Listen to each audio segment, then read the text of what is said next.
ना मत भूलना। श्रद्धा आफ्ताब मर्डर केस। प्यार एक अजीब चीज होती है, जितना सुकून देती है कभी कभी उतना ही दर्द भी। लेकिन कोई इंसान जिससे प्यार करता है वो उसकी जान कैसे ले सकता है। आज क्राइम शो पर जिस केस की कहानी हम आपको बताने वाले हैं, उसने दिल्ली तो क्या पूरे इंडिया को हिलाकर रख दिया था।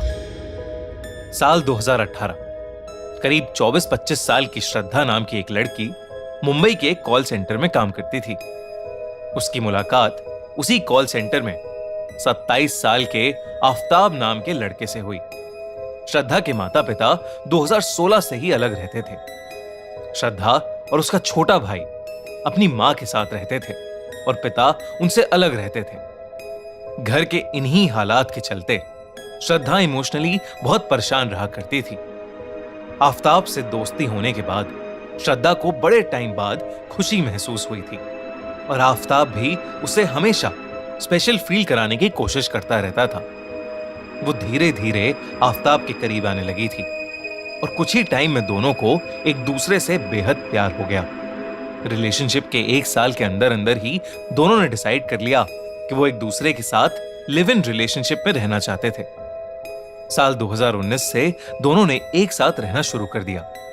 इसके लिए उन्होंने मुंबई में ही किराए पर एक कमरा ले लिया था। पर श्रद्धा के पेरेंट्स आफ्ताब को बिल्कुल पसंद नहीं करते थे। आफ्ताब मुस्लिम था और श्रद्धा हिंदू, इसलिए श्रद्धा के दोनों ही पेरेंट्स उसके आफ्ताब के साथ रहने के डिसीजन के बिल्कुल अगेंस्ट थे। मगर श्रद्धा जिद पर अड़ी रही। उसने अपनी मां को यह तक कह दिया कि वो अपने परिवार से अब कोई रिश्ता नहीं रखना चाहती थी और अब उसके लिए आफ्ताब ही सब कुछ है। इसके बाद श्रद्धा ने अपने घर को पूरी तरह से छोड़ दिया और वो आफ्ताब के साथ रहने लगी।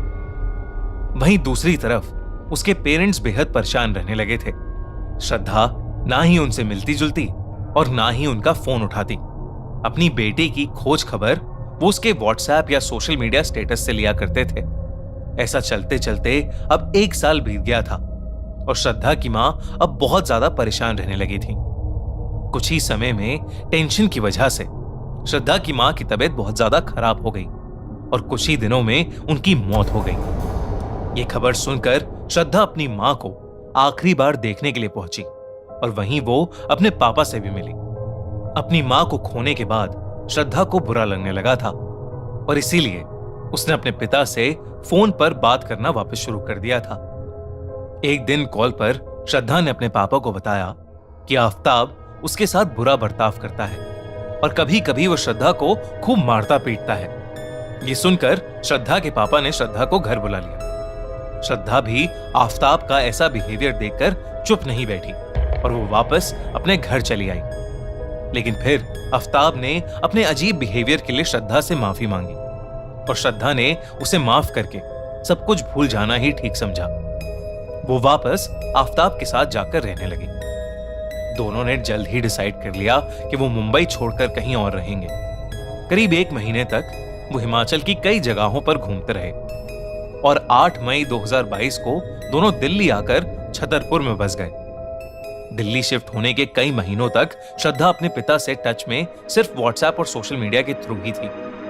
उसने वापस से अपने घर पर कॉल करना बंद कर दिया था और जब कभी उसके पापा उसे कॉल करते तो या तो वो फोन नहीं उठाती थी या फिर कॉल काट कर मैसेज कर देती थी कि वो बिजी है। धीरे धीरे व्हाट्सएप और सोशल मीडिया पर भी श्रद्धा की अपडेट्स आनी बंद हो गई। श्रद्धा के पिता को यह बात बहुत अजीब लगने लगी थी। उन्होंने आफ्ताब को भी कांटेक्ट करने की बहुत कोशिश की मगर उसका फोन अक्सर स्विच्ड ऑफ होता। इसलिए आखिर में श्रद्धा के पिता ने पुलिस का सहारा लेना ही सही समझा। वो पुलिस के पास अपनी बेटी की मिसिंग कंप्लेंट लेकर चले गए और इसके बाद वो श्रद्धा को ढूंढते हुए मुंबई से दिल्ली चले गए। श्रद्धा का केस भी मुंबई पुलिस ने दिल्ली पुलिस को ट्रांसफर कर दिया था। श्रद्धा के पापा ने पुलिस को बताया कि श्रद्धा बहुत वक्त से आफ्ताब से शादी करने की बात कर रही थी मगर आफ्ताब उससे शादी करने को राजी नहीं था।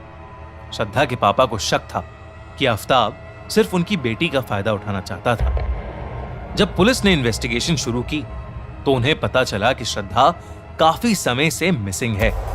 आसपास के लोगों ने बताया कि दिल्ली शिफ्ट होने के बाद से ही आफताब अकेला घर पर रहा करता है। पड़ोसियों ने यह भी बताया कि श्रद्धा जैसी दिखने वाली एक लड़की शुरू शुरू में घर में रहती थी, लेकिन वो काफी समय से आफताब के घर में नहीं आई है, बल्कि कई बार अलग अलग लड़कियां उस घर में आती रही हैं और रात रात भर आफताब के घर में ही रही हैं। ये सब बातें सुनकर पुलिस का आफताब पर शक काफी बढ़ गया था। एक दिन पुलिस ने आफताब को अरेस्ट कर लिया और फिर इस पूरी कहानी की कड़ी खुलने लगी। पुलिस ने जब आफताब के घर की तलाशी ली तो उन्हें उसके फ्रिज से अजीब से मीट के टुकड़े मिले। टेस्ट करने पर पता लगा कि वो सारे टुकड़े ह्यूमन फ्लैश के हैं, मतलब किसी इंसान के शरीर के टुकड़े हैं। पुलिस ने छतरपुर के आसपास के सारे एरिया में स्नाइपर डॉग्स के थ्रू जब छानबीन की तो उन्हें पास के एक जंगल से उसी ह्यूमन मीट के और पीसेस मिले। जब आफताब से इस बारे में पूछताछ की गई तब उसने पुलिस को एक रोंगटे खड़े कर देने वाला सच बताया। उसने कहा कि दिल्ली में शिफ्ट होने के 10 दिन बाद ही उसने श्रद्धा का गला घोटकर उसे मार दिया था। मगर दिक्कत की बात यह थी कि दिल्ली में आफताब के पास कोई गाड़ी नहीं थी, इसलिए उसे समझ नहीं आ रहा था कि वो आखिर उस बॉडी को ठिकाने कैसे लगाएगा। इसके बाद आफताब मार्केट गया और वहां से एक भारी डस्टबिन बैग्स और ढेर सारे रूम फ्रेशनर्स ले आया। उसने श्रद्धा की डेड बॉडी को 35 टुकड़ों में काट दिया और डस्टबिन बैग्स में अलग अलग भरकर अपने नए खरीदे हुए फ्रिज में भर दिया। इसके बाद वो रोज रात में खाने के बाद वॉक पर निकलता और छतरपुर के जंगल में एक एक बॉडी का टुकड़ा फेंक आता। इस केस से हैरानी वाली बात यह निकल कर आई कि आफताब के लिए यह सब बहुत नॉर्मल हो चुका था। वो श्रद्धा को मारने के कुछ ही दिनों बाद ऑनलाइन डेटिंग ऐप के थ्रू एक डेट पर भी गया था। वो उस लड़की को कई बार अपने फ्लैट भी ला चुका था और जबकि श्रद्धा का कटा हुआ शरीर उसके फ्रिज में रखा रहता था। आफताब ने अपनी कॉल सेंटर वाली जॉब वापस से शुरू कर दी थी और वहां उसकी एक गर्लफ्रेंड भी बन गई थी। वो उसे भी अपने फ्लैट पर लाया करता था। आफताब ने पुलिस को यह इन्वेस्टिगेशन के दौरान बताया कि उसके और श्रद्धा के बीच में चीजें ठीक नहीं चल रही थी और एक दिन उन दोनों के बीच बहुत बड़ा झगड़ा हो गया था। गर्मा गर्मी इतनी बढ़ गई कि आफताब ने धक्का देकर श्रद्धा को गिरा दिया और फिर उसके ऊपर बैठ गया और पूरी ताकत से उसका गला दबाने लगा। देखते ही देखते श्रद्धा की जान निकल गई और उसकी मौत हो गई। ये सब बातें आफताब ने खुद पुलिस को बता दी और बयान देते वक्त आफताब पुलिस के सामने पूरी अकड़ में बार बार इंग्लिश में कहता रहा, यस आई किल्ड हर। एक गलत इंसान से प्यार करने की वजह से श्रद्धा आज इस दुनिया में नहीं है। आपको क्या लगता है, ऐसे क्राइम के लिए अपराधी